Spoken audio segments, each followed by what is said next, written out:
Let me give you an example of your accusation. I will read you an email from one of our party's bookkeepers. I'll read it to illustrate the practice that you have, through your 5 factors here, deemed not to be allowed. Quote, "Hi Phyllis, we are told by communications folks in BC that there were radio ads with the candidate's personal tag on the end.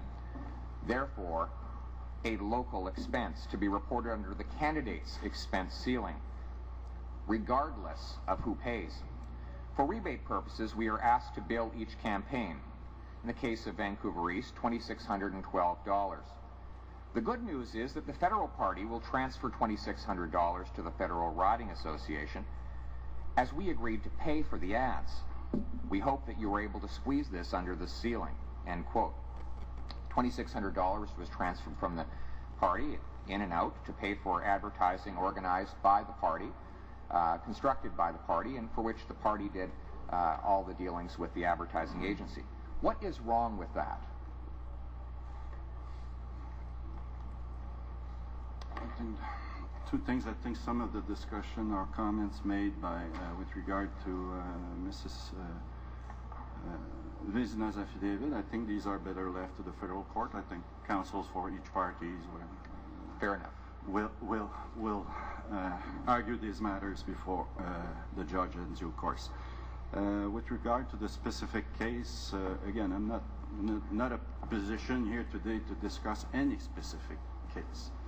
I'm not privy to the statement you're reading.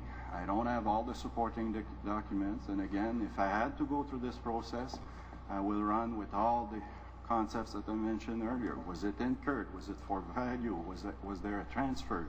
Was it paid? Was it used? Was it used during the campaign? And all those circumstances that I would have to look through and determine if the transaction was consistent with the requirement of the legislation.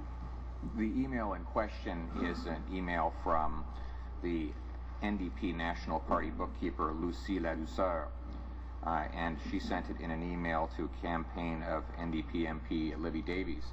And it meets all of the characteristics that you've laid out with respect to the conservative transactions that your agency has singled out. So we would hope that you would take a second look. That email is in your possession, and in fact it was filed with Elections Canada, and we obtained it from your agency.